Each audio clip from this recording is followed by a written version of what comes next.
You're allowed to go through it all the way and make it up to the last second before it's done and decide you don't want to do it anymore. You are allowed to experiment and play and have fun, because otherwise, what is the point?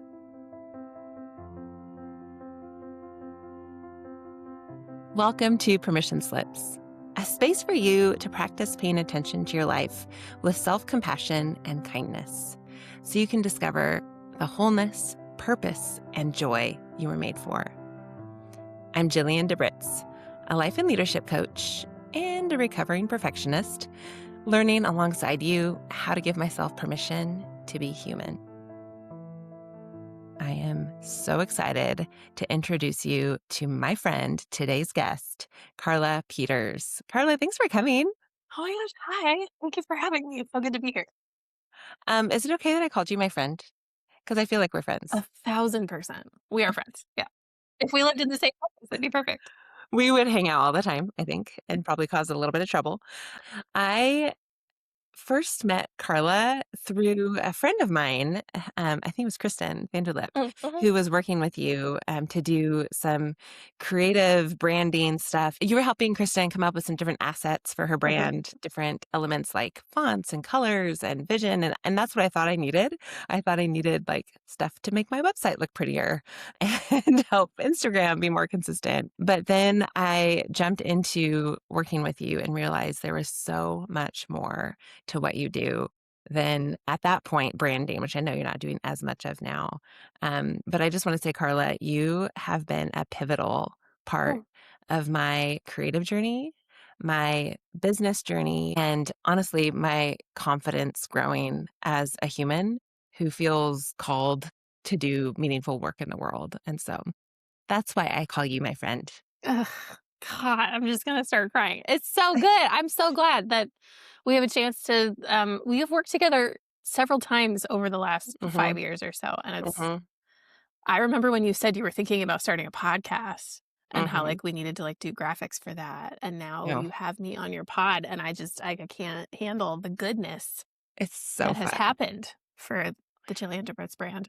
Well, and I feel like I'll read your official bio in a second, but I feel like your belief in me over and over and over has been what has helped catapult me to take the next step and to do the next thing. And it makes me almost teary now because like there are so many brave steps that I couldn't have taken without someone saying, yeah, do it. Do You it. should. Yeah, that dream in your heart, that's worth taking a risk for. That's worth investing in. And yeah, so for context, so people know, we worked together for what you call a tiny brand, which was like this kind of DIY branding package that I could afford, which I so appreciated. And in that process, Karla, you asked me a question that I can't stop thinking about still. 2 questions, actually. And I asked Was it the all one these about questions. superhero? If your brand was a No, superhero? No? Okay. if your brand, you have so many great questions, so many great questions. But it was like in the process of trying to figure out like, when even thinking about Jillian DeBritz branding was so foreign to me. I'm like, I don't want to be a brand. I'm like a person. But you were helping me like how would you describe what branding is at that point? Oh, it's just making decisions and being clear about who you are, who you serve, the things that you Right. want, how you want to show up, all those kinds Totally. of Which things. you helped me rethink. Like, I'm not trying to sell myself. I'm just trying to be consistent in how I show up in the world, which is sort of an issue. But I remember you asking me the question, how do you want, like, what is your dream for how you want the world to be better? Mm. You exist? Like, what is your dreamiest dream? Those kind of 2 questions together is how I've interpreted it. What's your dreamiest dream for the world? Not just for your own business and the work you're doing, but for the world itself as a whole. Like, how do you hope the world would be different? And I remember saying some version of, I want women, people, specifically women at that point, to invite one another into greater and greater wholeness. Mm. And I remember like crying as I was saying those words out loud because no one had ever asked me that question. And you Yeah. just made that space for that dream to come to life. So Mm. thank you. You're welcome. Thank you for trusting me with it. I feel like that's Yeah. a leap of faith to choose somebody to ask you those questions. And you never Mm, quite know who's going to be the person in your life that might ask that. And it might be someone that you have to pay in order to ask yeah. the right questions.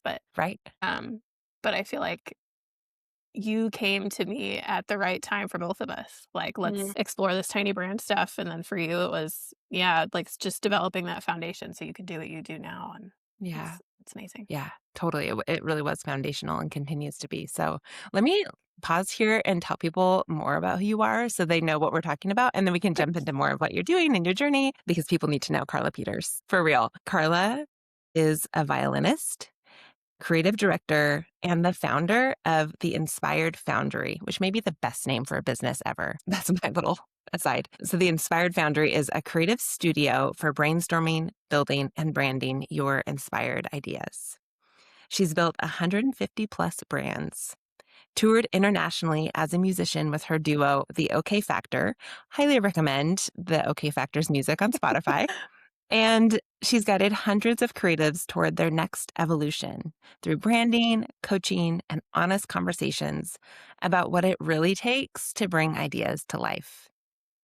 She lives in Minnesota in a tiny 300 square foot apartment, once owned a 246-year-old violin, and is a wannabe cheesemonger who believes good bread and better questions can solve almost anything.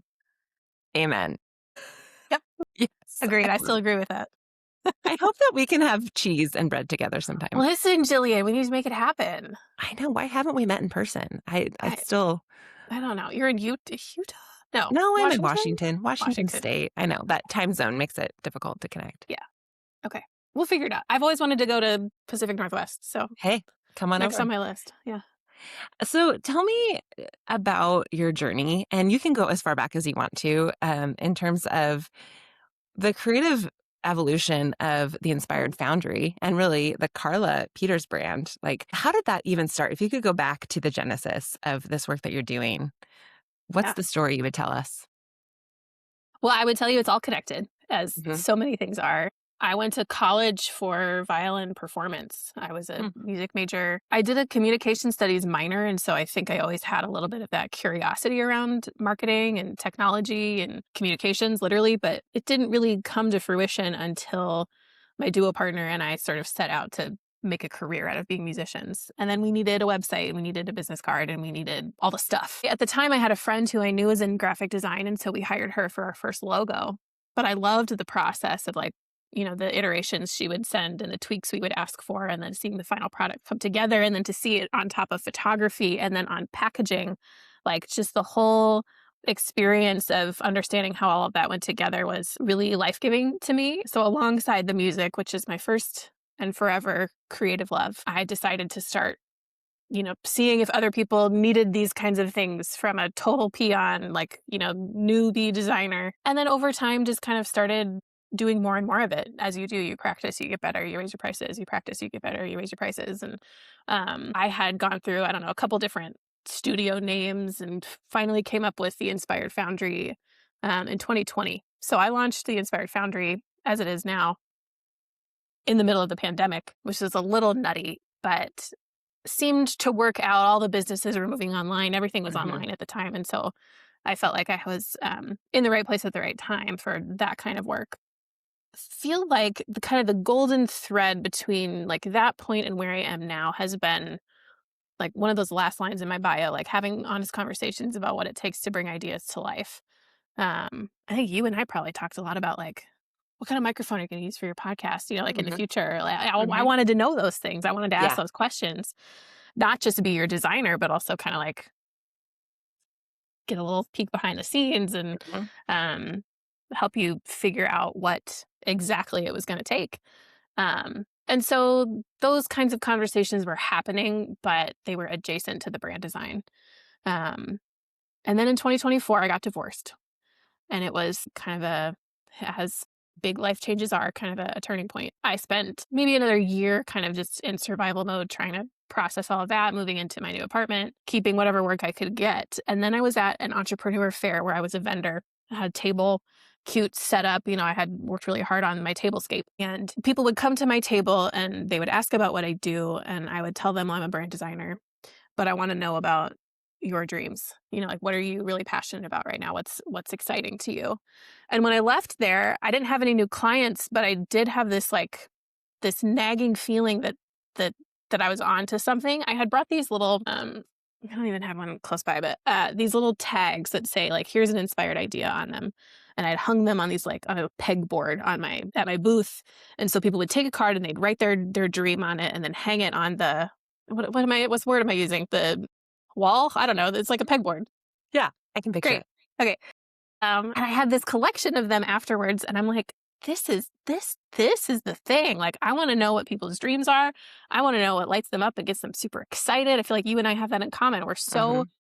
jazzed about the things that make other people jazzed, you know? And there's something about having the visual, like creative direction side that has made this kind of pivot really interesting. So that was 2025. I started talking about ideas, continuing to take on design work. But I started running artist residencies where I would call in 12 to 15 artists who wanted to work on one project over the course of 12 weeks. I've done 4 of those, a full cycle of seasons of those artist residencies now, and it's like that's where I want to be. I want to Mhm. be supporting creatives, entrepreneurs on the way to their next great, their next inspired idea. Um, It's so beautiful. I love how you named that it's all connected, right? There's a mm, thread running through it all. And you were one of the first people to help me take the pressure off knowing today what my mm, forever will be. mhm, Like, all I need to know is what I know today. All I need to know is what lights me up right now and the version of my dream mhm, that is clear-ish, clear enough to mhm. move toward, that's compelling enough to move toward. And I still don't know my 5-year plan, Carla. Nobody does. Nobody Nobody does, does. I mean, Jillian. we I know. pretend. We pretend. Yeah. But I feel like you've given me that permission to say, what is stirring, what's sparking life and joy and passion and energy inside of me right now? And what can I move toward Yeah. that stays congruent with my values and my wiring and even like my current season that I'm in. Like, what do I actually have the capacity for? Mm, You've taught me to ask some really great questions, which mm. my actual job is to ask people great questions, Carla. Like, that's what a coach Listen, does. I just had a conversation with someone about how I don't feel like my current branding fits me, but I don't know what to do about it. And I'm like, Carla, you're a brand designer. You can figure this out. And then I'm like, no, I want someone else to look at me and Yeah. see me. Yeah. You said that Yeah. to me when we first Mhm. started, the very first time I met you, and we were talking about a tiny brand, and I was kind of feeling a way about like having branding, and it just felt, I don't know, Yeah. like Well, and self-absorbed or you something. you like to play in Canva. You had no problem like trying things out and yeah. Sure, but I didn't know Yeah. what I was doing and, Yeah. all the things. I thought a brand was colors and fonts. And you were sort of making me uncomfortable in the best way of like trying to pull out and tease what was underneath who I am and what I wanted to do in the world so that it would be consistent, which Mm, what a novel idea that how I show up would actually communicate the message that I hope to share. mm. But you said something about a glass jar, looking at it from the inside. Do you remember this? You can only read the label from you can't read the label from inside the jar. Yeah. And that idea of like, we all need someone outside the jar to help see what's in there, to help see ourselves, our brand, our message, our work more clearly. And so I just love this unintentional little plug that you're giving us both for why we need sometimes to pay someone, Yeah, whether it's a coach or a creative director or someone to help us see what's on the label of our jar. 100%. Tell me about what you're doing now, because we just talked about the idea that you helped me map out most recently. Mhm.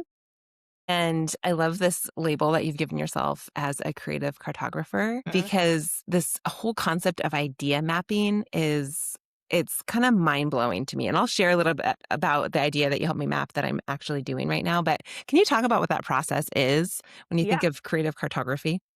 Yes. It's 100% made up. I made it up. It's beautiful. I love it. I think of it like artistic project management. So it's a little bit of like what all is involved, who all is involved, what needs to happen, timeline, the general things that in a corporate world or a team setting you might see on a project management calendar. But the people I work with are just one person, they don't have a team.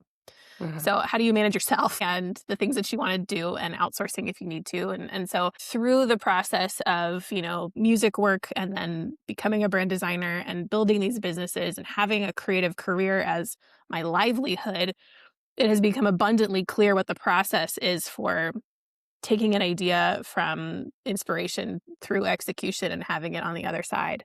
It's just what I do. Like, it's just the way my brain works. And so when I decided that I wanted to start talking about ideas, I wanted some kind of like lovely framing for it. Like, how do we think about it's not just to-do lists or checklists or conversations. Like, we want a thing. I wanted like a thing that I could hold on to and a way that I could organize my notes about it. And so I came up with the idea of idea mapping, where we're literally creating a map on a piece of paper that's going to lay out all of what the idea involves. And so it usually starts with a long conversation about where you are right now in your life, what things look like, what are you hoping for, what are you dreaming about? And then we kind of, distill it down to the thing that you kind of want to work on in the next, we'll call it 30 to 90 days, 1 to 3 months. I have always been a big dreamer. I dream 5, 10 years down the road. And I want those dreams now. And so part of those conversations are like, what are those big dreamy dreams? Can we take parts of them? Can we find a way to make them work right now? And I call that your minimum viable magic, the MVM. So thinking through, how can I build belief in this thing that feels so far off, but that I could actually accomplish in the next little bit of Mm-hmm. time? So then we move into architecture of the idea, which is basically branding. We're thinking about the inspiration behind it, the experience of it, the energy of it, how you want to feel inside of this idea, how you want other people to experience it, if it's something that you're going to sell. And then we go into infrastructure, which is what are all of the things that you need in order to make the architecture work? Do you need to outsource? Do you need software? Do you need a routine or a schedule or somebody to text you at 4 o'clock on Fridays to see how you did? Like what do you need in order to actually literally bring this to life? The last phase is momentum. And there we kind of, start to parse out into do's and tasks and things like that. But it's really about like, what are the things that are going to energize this? Do you need to launch? Because that's a whole other idea. Do you need to go somewhere to make this hat? How do we kind of like get started? And then there are a couple other pieces, like we'll talk emotional landscapes. If we're using the map metaphor, we're thinking about what it looks like for you to bring this idea to life and not this other person. What does it mean for you? What does your life look like right now? What are your commitments and obligations? What's your capacity like? What's your energy like? And then there's identifying kind of the high level vision of the idea, which is different than the idea itself. It's after we've talked through everything. And I think this is where it's a slightly different than project management, because I think project management, you set the vision at the top, everything else follows it. I set the vision after we've talked everything through, because I don't think we always know what it is that we're doing until we've like really parsed it out. I Um, agree. yeah. And then we identify some strategies to help you get from, I wish I could show it to you. It's kind of like architecture, infrastructure on the sides, momentum on the bottom, high level vision up here. And then it comes down into the mid-level strategies to help you get through momentum, but not stay stuck in the weeds so you can get back to the vision. It's a whole.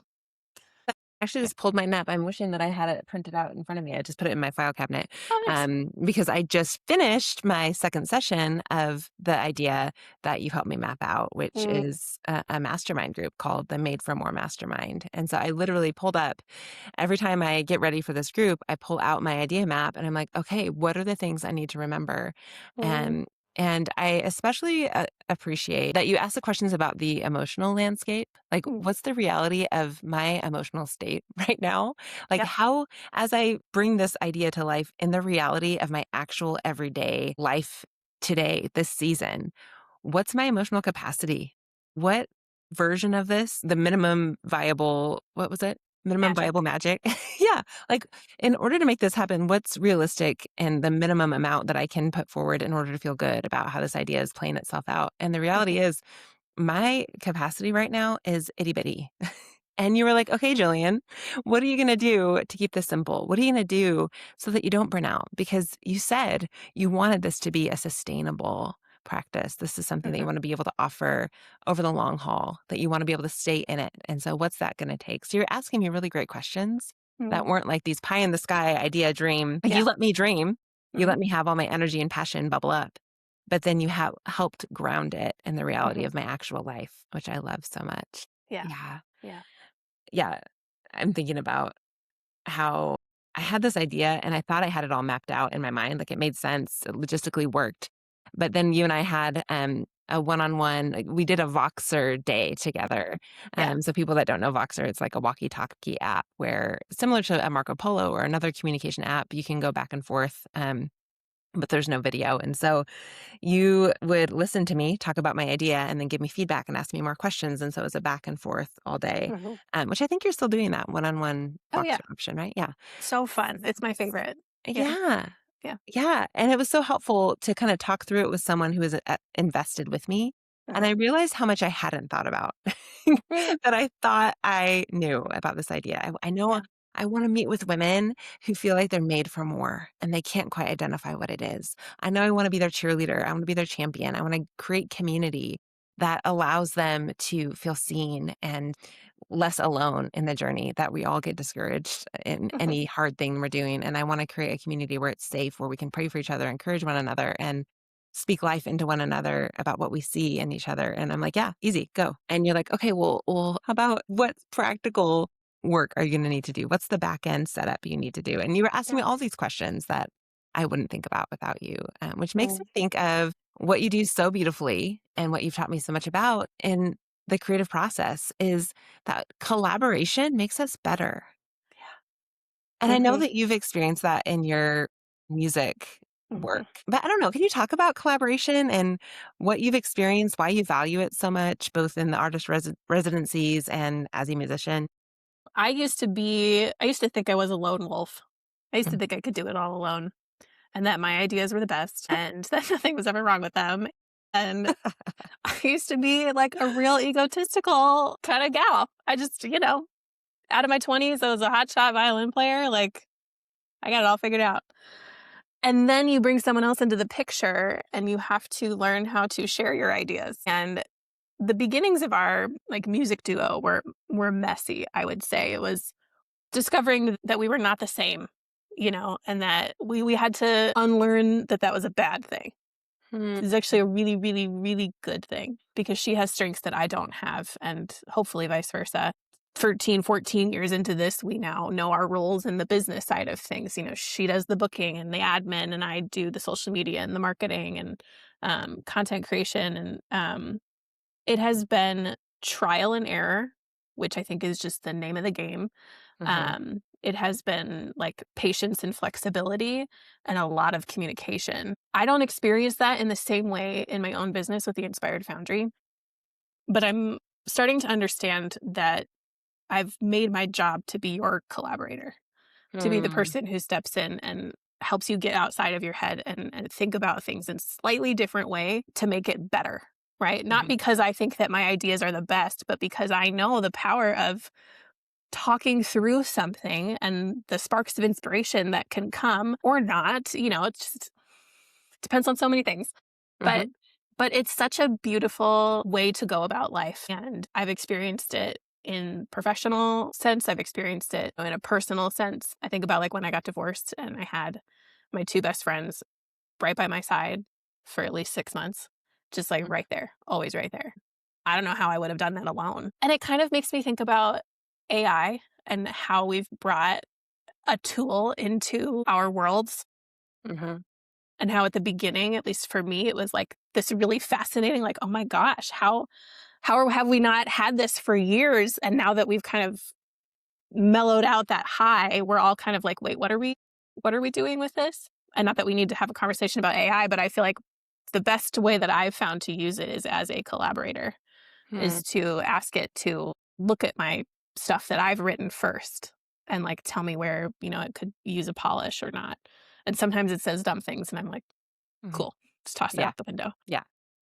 I don't think it's a replacement and probably will never be a replacement for what human brains can do. I think I put it on my website too. I was like brainstorming and then something else in a way that only humans can, Hmm. because I wanted it to be clear that like when we're working together, I'm not using AI. I'm not like, coding Yeah. over here. I'm not it's you and me. And I feel like Yeah. that is what makes something magical. Yes. Yes. Well, and I even just think on a very, like, neurobiological level, which people hear me talk about. Mhm. I nerd out on neurobiology all the time. For us to have eye contact and Yeah. share mirror neurons where I can see in your face through your eyes when something sparks, Mhm. when it Mhm. resonates with you, or when you have just a felt sense of emotional connection with whatever I'm sharing, or there's a question or confusion. It's more than just information that I'm looking for in Mhm. collaboration. I'm not just looking for a neutral party to give me feedback and not hurt my feelings, which Yeah. often I find AI is great. AI is great, and I haven't maxed out the ways that it can be a Yeah. beneficial tool. But there is no replacement for a person who can look you in the eye, see your vulnerability, honor that vulnerability, and say, this is worth going for. Mhm. You're doing a good job. Or even like, this might not be the idea, but your work still matters. Keep going. Don't Mhm. quit. And for that human person to do what you said earlier, which is to help build belief in a thing. You asked that question, like, how do I build belief in this idea, this thing that is stirring inside of me, this dream that's kind of sparking that feels like almost too vulnerable to say out loud? Like, Mm. how do I build belief in that? AI can't do that. We can't trust AI with that sort of intuition that another person can offer you. So I know a lot of people listening wouldn't necessarily consider themselves creatives Mm. or entrepreneurs, even, let alone Mhm. creative entrepreneurs. But I think we all have places where we want to try something new and it feels risky, or we all have dreams, whether we Mhm. admit we do or not, or we give ourselves space to dream those dreams or talk Mhm. about them, think about them or not. So I'm wondering if you have any advice or thoughts for people who don't know how to dream, don't know how to give themselves space or permission to dream, but kind of want to play with this idea of building belief Mm. in something that's sort of simmering below the surface. Like, how could someone start the process of building that belief? Yeah. I feel like the best way to begin is a free write. Like, Mm, piece of paper and a pen, or if typing is more your thing, open up a document and just start talking to yourself. I have like the most random things have come out of, you could call it journaling if you want, or you can call it a brain dump or whatever, but out of those sessions, I understand myself more clearly. I understand the things that I want, mhm, and my direction feels more clear because I took time to understand myself before I brought anybody else in on the idea. mhm, I think there's something to be said for blue sky brainstorming, like hmm, sky's the limit, meaning there is no limit. I love kind of a contrasting brainstorm. So, like, let's say, for example, that you had an idea to work out more, like as a personal goal. Okay, like, what's the biggest version of that? It's like bodybuilding competitions, Miss America pageants, like, I don't know, like, what's the biggest, loftiest, most visible version of that idea? And then what's the tiniest version? Like hmm, chair march steps, like sitting in a chair and like doing some kind of exercise, like sure. tiny, tiny, tiny, tiny version. And then along kind of that pathway, where can you find a version that fits where you are right now and what you Yeah. want? I feel like that is an excellent tool. I usually call that the MVM finder. It's your Hmm. minimum viable magic finder. Understanding kind of, if you like creative prompts, like what fits in a cathedral, what requires, you to build a building that's 30,000 feet tall. Like, what are you looking at from up that high, or what would Hmm. take up that much space? And then what's the version that, fits in the palm of your hand? Yeah, I love that. Well, and I love that even as a spectrum of like, okay, Hmm. here's the dream, and here's on one end is this extreme, and on the other end is this extreme. But where are you ready to be right now? Yeah. Like, where on that, and where would you want to end up? Because maybe you don't want to be a bodybuilder, but your goal is actually to run a triathlon. Yeah. And even in that, like, where are you today, and where Hmm. can you start? I love Hmm. that. You have the best prompts of anyone I've ever met. You've seriously taught me to ask such better questions and to dream more creatively, which, Mm. hello, I think there's something really beautiful and inspiring about inviting our creativity into our planning and into our lives. And we Yeah. talked about how this is different than project management, which Hmm. feels very linear to me and Totally. left brain focused. But I love the way you invite your right creative brain to inspire and connect with the emotion underneath the Hmm. surface that really feeds momentum and feeds motivation. Yeah. And I'm thinking about some of the prompts, and I don't know if off the top of your head you can give us some of the questions that you asked, but I'm thinking about when we did our very first brand intake, there were Hmm. questions like, If your brand were to go shopping, where Mhm, would they go? mhm. If your brand had a I still have my brand playlist. If your brand Yeah. had a Spotify playlist, what music would be on it? And I actually made a playlist that I thought represented kind of the vibe I wanted. Can Mhm. you think of other maybe clarifying questions, whether it's about branding or ideas that might be helpful Yeah. for people? Yeah, I mean, I love the superhero question too that we touched on earlier. If your brand was a superhero, what would their superpower be? Or like another way to think about it is what are you saving people from? Mm, And then you could, go down a rabbit hole like what are they wearing? If you want to think about fashion as a way to kind of a hole into your brand world. Restaurants or like interior spaces, mhm. those are always if your brand was a coffee shop, what would it be? Yeah. Well, and I just love the clarity that it brings to help, especially again for entrepreneurs, creative entrepreneurs, to think about who they're trying to serve. Like when you Mhm. think about your brand and you start to imagine some of these, like where would they hang out? Where would they shop? What would they be wearing? You're really honing in on your ideal client or the audience that Totally. you're really trying to serve and support with the work that Mhm. you're doing in the world. Yeah. I'm curious about people who maybe want to start a business or want to write a book or start a Mm. podcast or I don't know, what are some of the other things that people want to do in your artist residency program? Oh, people have done email marketing. They've put together systems for their back end of the business, book proposals, Yeah, membership programs. I mean, all sorts of kinds of things. Yeah. all sorts of things they want to create in the world. And I'm guessing that there are things that get in the way, barriers that keep them from taking those steps or even that they had to push through to get to the point where they're like, I want to join this artist in residency program. I want to join Mhm. another group of creatives. I'm going to invest money and time into a program with someone who can help me make progress. But what are some of the biggest reasons that you have found that people don't believe in their dreams or, Mm. and not even their dreams, but maybe even the deeper issues they don't believe in themselves Mhm. um, to Mhm. go forward with whatever it is that's stirring inside of them? Yeah. The people I work with are really busy. And so Mm-hmm. there's always a sense of overwhelm, not knowing the next right step Mm-hmm. and being too afraid to take it because they've taken steps before and it's led down a path of not finishing something. There's a lot of fear. Imposter syndrome's a big one, just not feeling like they have what it takes or why me. I would also say there have been a handful of cases where the idea they come in with is not actually the idea that they needed in that season. And so sometimes that like feeling of I want to do this, but I'm not moving forward on it isn't a problem you're having. It's that the idea might not actually be the right size or shape or Hmm, form. hmm, And so those are interesting ones to work on because we have to have, deep conversation about, well, where are you in your season of life and what have you been working on and what has been working and what doesn't feel like it's working. And there's just a lot of like talking around the idea before we get into like what it actually mhm, is. And so I think that can be intimidating, like, well, this is what I said I wanted to do, so why am I not doing it and I'm doing this other thing instead? But often that thing will lead you back to the thing that you wanted to mm, do originally. mm. I love that, and the freedom that comes, again, from the next right step and Mhm. following the Yeah. threads of passion and the dreaming that's been consistent over time, but also paying attention to your current season and capacity. I'm thinking as you say that about like I've talked before on the podcast about the book proposal that I Mm, think I was writing or working on when we started working together. And, I really wanted to write a book and I thought that was my creative thing that mm, I was supposed to do. And I did the work and wrote the book proposal and sent it to agents and got a lot of rejections. And then for whatever reason, I felt like I couldn't even explain it, but I needed to start a podcast.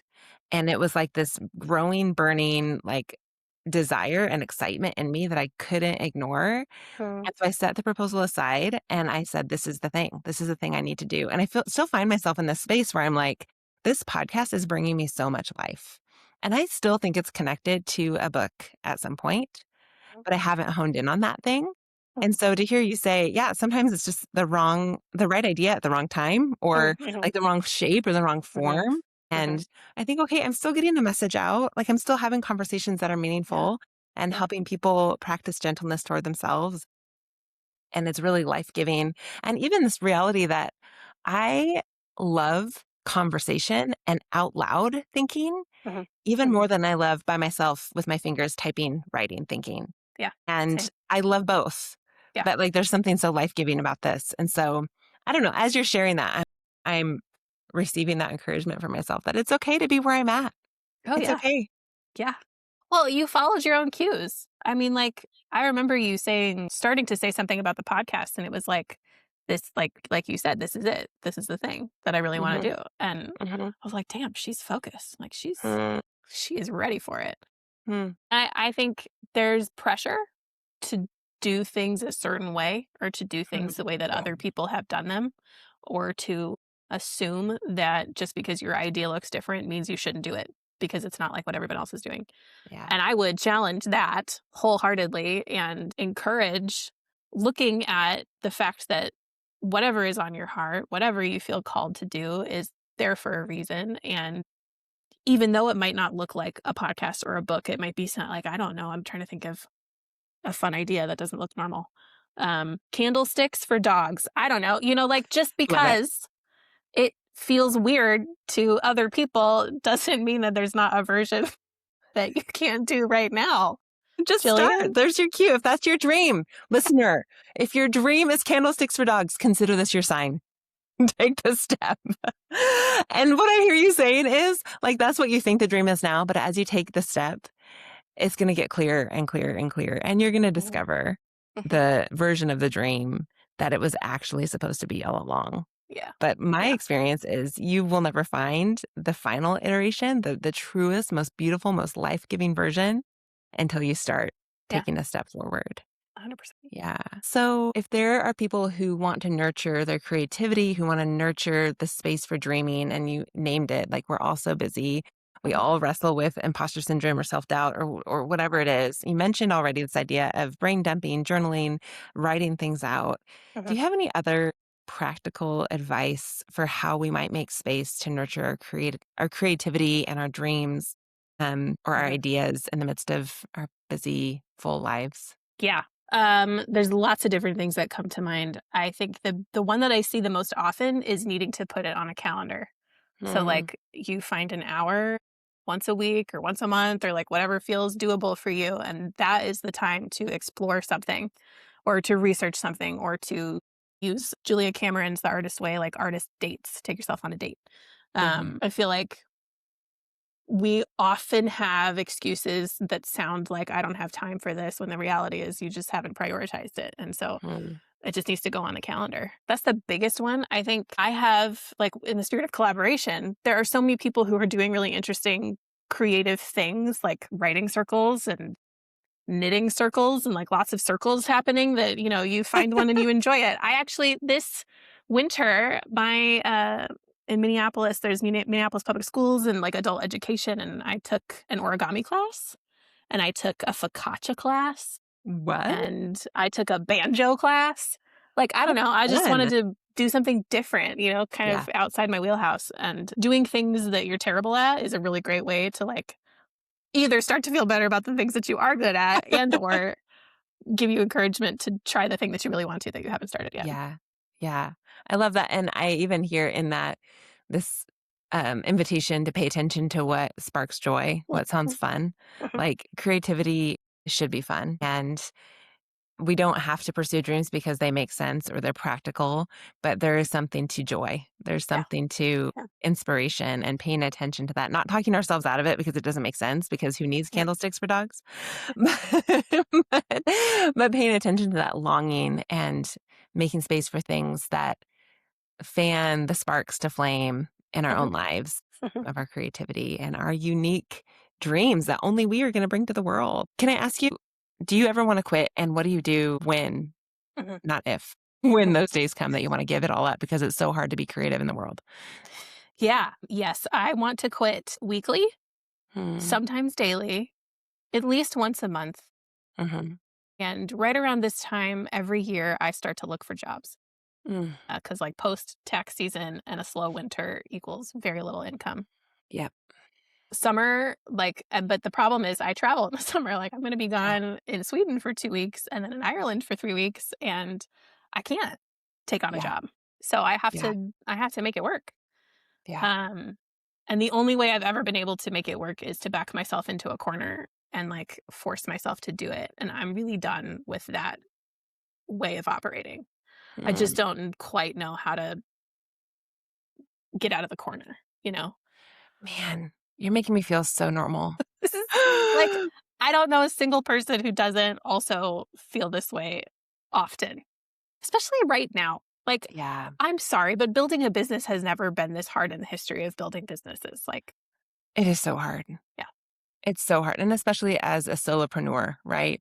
Where you're doing it all and yeah, no one has all the skills. You're not supposed to. And so we were just talking off camera about the loneliness of paving the way by hmm yourself hmm and leading other people and encouraging other people, but we don't always get that support or encouragement for ourselves. And so just to hear you say I want to quit all the time is like, oh, it's not just me. it's not just Thank you. you. Thank you. Yeah, It is so hard. So what it's keeps so you hard. going on the days that you want to quit? Talking to people like you, Hmm. having conversations with humans Mhm. about the fact that it sucks Yeah. sometimes. Sometimes it's mind-blowingly So amazing, great. right? Yeah. Right. Yeah. Um, you said something that I have never tried, but I'm going to now. You said just quit for the day and then try Hmm. again tomorrow. And I'm like, I have never allowed myself to quit once. We Hmm. don't quit. We Hmm. just work harder. Or I Wow. numb out and I disassociate, you know? It's like one of the two extremes. So I feel like I would like to allow myself to quit and just like let that be a mindset for the next 7 hours and then get up and ask myself the question, do I want to keep going? And the answer I know is going to be yes. Yeah. Um, my mom used to do this to me all the time as a kid. I didn't want to practice, right? I was like, Yeah. I just wanted to play video games with my friends. We would be in the Really. car and I would be like, I just want to, I don't want to have to go to my lesson. I just want to be a normal kid. And she's like, Mhm. we can quit at any time. Mm. And I don't know that she entirely meant it like, it's okay to feel the way that you feel. I think she more so meant it like, I know that you get benefits out of doing this work and you like it. And so if you quit, you don't get that anymore. You know, like Mhm. it felt subtly manipulative now that I look Totally. back on it. I'm also not a Sure. parent, so I don't know. But it But worked. it worked, yes. And I think now I need to be able to say, no, I quit Yeah. and then Yeah. change my mind. Yeah. To give yourself permission to say, yeah, I could quit at any Mhm, time. I mhm. could just give this all up. I could, like, I don't have to stay here. I'm not stuck. Yeah. I have a choice. Like, there is Mhm, something really important about that that takes mhm, the pressure off. Like, no, I'm choosing this. I mhm. choose to stay. I don't have to stay. Yeah. So Yeah. thanks for being honest. Oh my God. Yeah. It's the only way to get through. Totally. Mhm, Yeah. If people are looking for support or help, I'm thinking about how my best creative practice and the thing that has most nurtured my own creative life has been community and finding, mhm, like you said, whether it's a writing circle, knitting circle, mastermind group, coaching group, whatever it is, that has been the biggest difference maker for me is to have people in my life that are cheering me on. So if mhm. people want you to cheer them on in their creative work, Karla, they would be so brilliant to take that step. But how could they connect with you? What are the things that you're offering right now? Yeah. Um, I offer a few different things.